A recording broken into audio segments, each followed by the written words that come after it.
ಕಬಿನಿ ತೀರದಲ್ಲಿ ವಿದೇಶಿ ಹಕ್ಕಿಗಳ ಕಲರವ. ನಮಸ್ತೆ, ನಾನು ನಿಮ್ಮ ಕಬಿನಿ ಕನಿಕಾ. ನಾವು ನಿಮ್ಮನ್ನ ಕರೆದುಕೊಂಡು ಹೋಗ್ತಾ ಇರೋದು ಮೈಸೂರು ಜಿಲ್ಲೆಯ ಎಚರಿಕೋಟೆ ತಾಲೂಕಿನ ಕಬಿನಿ ಅಣೆಕಟ್ಟೆಯ ಬಳಿಗೆ. ಇಲ್ಲಿ ಒಂದು ಪಾಳು ಬಿದ್ದ ಉದ್ಯಾನವನ ಇದೆ. ಜನರ ಓಡಾಟವಿಲ್ಲದೆ, ನಿರ್ವಹಣೆಯೂ ಇಲ್ಲದೆ ಮೌನಕ್ಕೆ ಶರಣಾಗಿರುವ ಈ ಜಾಗದಲ್ಲಿ ಈಗ ಒಂದು ಕೆಂಪು ಕ್ರಾಂತಿ ನಡೀತಾ ಇದೆ. ಬನ್ನಿ ನೋಡೋಣ.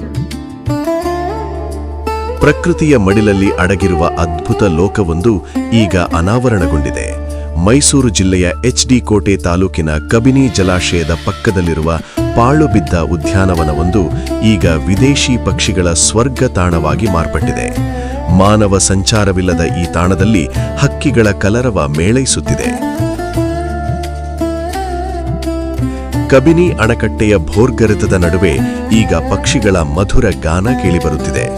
ಒಮ್ಮೆ ಪ್ರವಾಸಿಗರಿಂದ ತುಂಬಿ ತುಳುಕುತ್ತಿದ್ದ ಈ ಉದ್ಯಾನವನ ಇಂದು ಪಾಳು ಬಿದ್ದಿದ್ದರೂ ಪ್ರಕೃತಿ ಪ್ರೇಮಿಗಳಿಗೆ ಹೊಸ ಲೋಕವನ್ನೇ ಸೃಷ್ಟಿಸಿದೆ. ಇಲ್ಲಿನ ಮರಗಳ ರೆಂಬೆಗಳಲ್ಲಿ ಕುಳಿತು ವಿದೇಶಿ ಹಕ್ಕಿಗಳು ಮಾಡುವ ಈ ನಿನಾದ ನೋಡುಗರ ಕಣ್ಣಿಗೆ ಹಬ್ಬದಂತಿದೆ. ಈ ಉದ್ಯಾನವನದಲ್ಲಿರುವ ದೊಡ್ಡ ಗಾತ್ರದ ಮರಗಳು ಪಕ್ಷಿಗಳಿಗೆ ಆಶ್ರಯ ತಾಣವಾಗಿವೆ. ಮರಗಳಲ್ಲಿ ಅರಳಿರುವ ಕೆಂಪು ಹೂವುಗಳ ನಡುವೆ ಹಾರಾಡುವ ಈ ಪುಟ್ಟ ಹಕ್ಕಿಗಳು ದೂರದ ದೇಶಗಳಿಂದ ಆಹಾರ ಮತ್ತು ಸಂತಾನೋತ್ಪತ್ತಿಗಾಗಿ ಇಲ್ಲಿಗೆ ವಲಸೆ ಬಂದಿವೆ ಎಂದು ಅಂದಾಜಿಸಲಾಗಿದೆ. ಮನುಷ್ಯರ ಹಸ್ತಕ್ಷೇಪ ಕಡಿಮೆಯಾಗಿರುವ ಕಾರಣ ಈ ಪಾಳು ಬಿದ್ದ ಉದ್ಯಾನವನ ಈಗ ಸಂಪೂರ್ಣವಾಗಿ ಹಕ್ಕಿಗಳ ಲೋಕವಾಗಿ ಮಾರ್ಪಟ್ಟಿದೆ.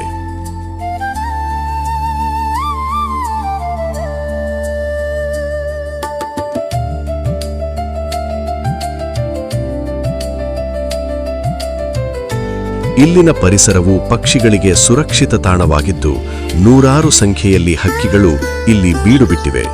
ಕೆಂಪು ಹೂವಿನ ಮರಗಳ ಮೇಲೆ ಕುಳಿತು ಇವು ಮಾಡುವ ಇಂಚರ ಕಬಿನಿ ಜಲಾಶಯಕ್ಕೆ ಬಂದ ಪ್ರವಾಸಿಗರಿಗೆ ಮತ್ತೊಂದು ಕೌತುಕವನ್ನು ನೀಡುತ್ತಿದೆ. ಪ್ರಕೃತಿ ಮತ್ತು ವನ್ಯಜೀವಿಗಳ ನಡುವಿನ ಈ ಬಾಂಧವ್ಯ ನಿಜಕ್ಕೂ ಮನಮೋಹಕ.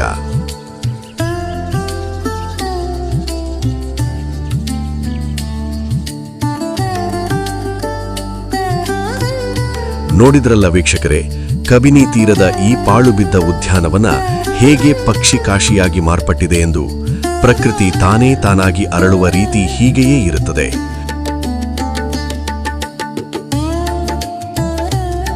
ಕಬಿನಿ ಅಣೆಕಟ್ಟೆ ಪಕ್ಕದ ಪಾಳು ಬಿದ್ದ ಪಾರ್ಕು.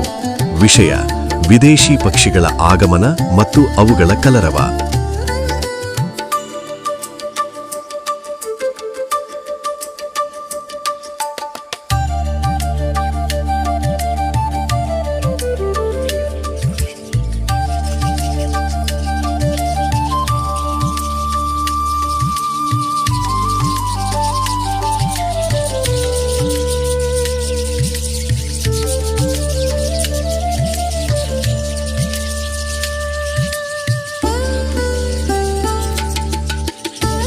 ಈ ಉದ್ಯಾನವನವನ್ನು ಮರ್ತಿರಬಹುದು, ಆದರೆ ಈ ಮರ ಹಕ್ಕಿಗಳ ಬಾಂಧವ್ಯ ಮಾತ್ರ ಹಾಗೆಯೇ ಇದೆ.